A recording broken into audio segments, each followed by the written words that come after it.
शुभ सकाळ मंडळी, श्री स्वामी समर्थ. सो आज सुद्धा आम्ही लवकर उठलेलो आहोत, कारण का लग्न तर झालं पण अजून बाकीचे 2-3 फंक्शन बाकी आहेत.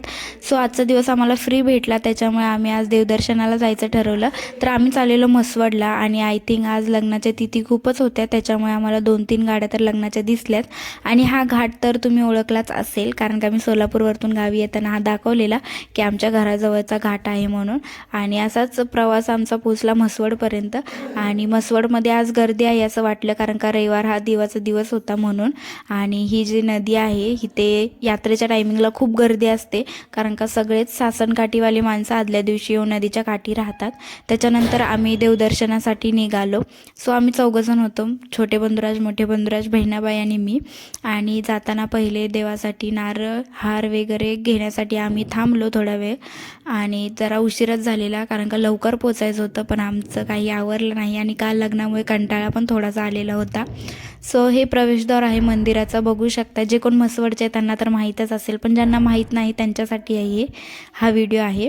सो बघा तुम्हाला व्हिडिओ कसा वाटतं हे पण मला सांगा. आणि आतमध्ये गेल्यानंतर बघू शकता ह्या ज्या छोट्या छोट्या गोष्टी आहेत, हे लहान असताना मम्मी पप्पांकडून हट्ट करून घेतो, आणि त्याच गोष्टी घेण्यासाठी आज आम्ही स्वतः आलेलो आहोत. खूप बरं वाटतं आणि खूप छान पण वाटते.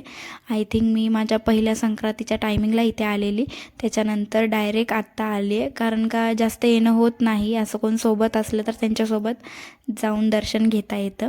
आणि आतमध्ये गेल्या गेल्या पहिलं आम्हाला हत्तीचं दर्शन झालं. हत्तीचं दर्शन झाल्यानंतर आम्ही थोडा वेळ थांबलेलो होतो, कारण का थोडी आतमध्ये गर्दी होती त्याच्यामुळे.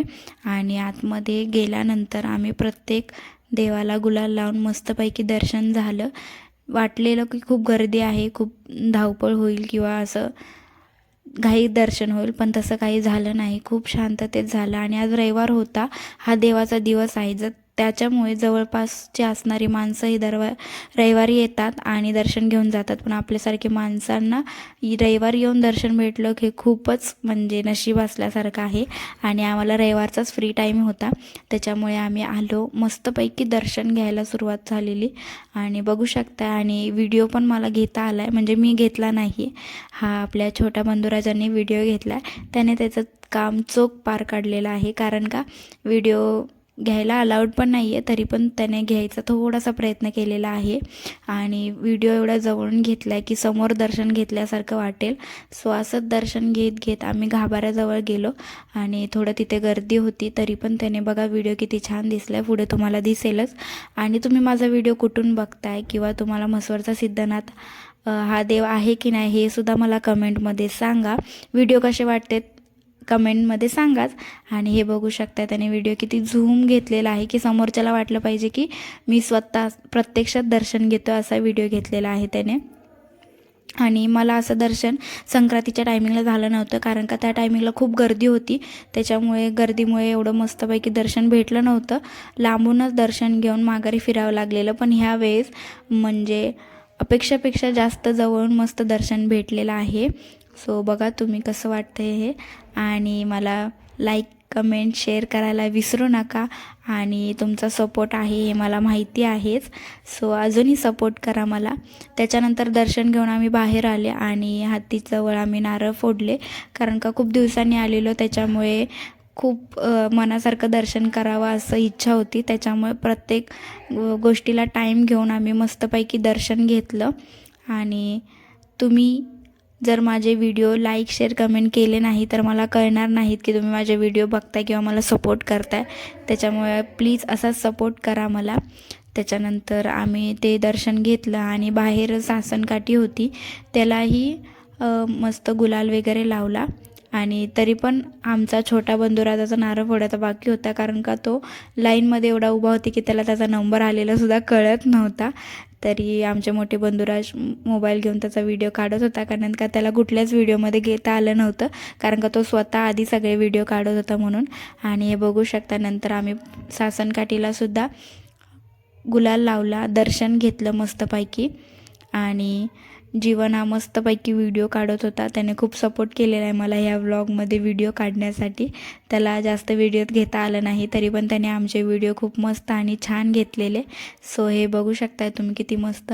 आणि जे कोण यात्रेला येत नाही त्यांना या रथाचं दर्शन भेटत नाही, त्याच्यामुळे हा रथाचं दर्शन घेण्यासाठी तिथे जे बनवलेलं आहे असं कंपाऊंडसारखं, तिथे जाऊन आम्ही दर्शन घेतलं आणि खूप छान वाटलं ते पण दर्शन. मला वाटतं मी खूप 11वीच्या टायमिंगला हा रथाचं दर्शन घेतलेलं. त्याच्यानंतर आता डायरेक्ट लग्न झाल्यानंतरच रथाचं दर्शन घ्यायला आलेली आहे. सो खूप भारी वाटलं. आणि तुम्ही म्हसवडमधून आहेत का नाही हे मला कमेंटमध्ये सांगा. आणि असेच व्हिडिओ आवडत असतील तर तुम्हाला माहिती आहे काय करायचं आहे. त्याच्यानंतर आम्हाला थोडीशी तहान लागली म्हणून आम्ही उसाचा रस पिण्यासाठी गेलेलो. आणि इथेच आमचा प्रवास थांबत नाही आहे, सो आम्हाला थोडं पुढे पण जायचं होतं. ते म्हणजे माझ्या आजोळी म्हणजे माझ्या मामाच्या गावाला जायचं होतं. हे माझ्या मामाचं घर आहे. तिथे गेलो आणि ऊन खूप असल्यामुळे खूप थकल्यासारखं झालेलं, म्हणून आम्ही थोड्या वेळ तिथे बसलो, रिलॅक्स झालो. तोपर्यंत आजीने, मामी, मावशीने सगळ्यांनी मस्तपैकी जेवणाचा बेत केलेला होता आणि आम्ही त्याच्यासाठी फ्रेश झालो मस्तपैकी जेवणासाठी. आणि जेवण बघू शकता किती छान होतं आणि खूप साधं सिंपल होतं. आणि आल्या आल्या हा छोट्या बंधुराजाने सुरुवात पण केली आणि मोठ्या बंधुराजांना पण दिलेलं, पण आमच्या दोघींचं बाकी असतानाही ह्याने लगेच सुरुवात केली. एवढी त्याला भूक लागलेली, भूक म्हणजे खरं तर उन्हामुळे थकल्यासारखं झालेलं. आणि पुन्हा आम्ही आमच्या गावी आलो. सो ह्या मॅडमला असं वाटलं की मला 2 व्हीलर शिकावी म्हणून ह्या ट्राय करत होत्या, पण त्यातलं तिला काहीच माहीत नव्हतं. आणि तरी पण हिची मस्ती बघा ते बघा. आणि त्याच्यात मला व्हिडिओ घेते म्हणून सुद्धा ओरडत होती. त्याच्यानंतर आम्ही येताना वडापाव आणलेले आणि ही सगळी घरातली मंडळी आहेत. सो यांच्यासोबत मस्तपैकी वडापाव एन्जॉय केला. आणि रात्रीच्या तयारीसाठी आम्ही नॉनव्हेजचा प्लॅनिंग केला. सो मोठे बंधुराज आणि नाना बनवत होते.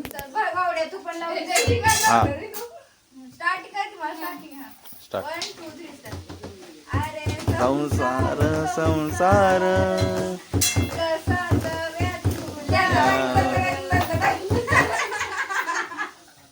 आधी हाताला चटके मग मिळते भाकर, मग नाना राहतो उपाशी, आता धनु झाली मोठी.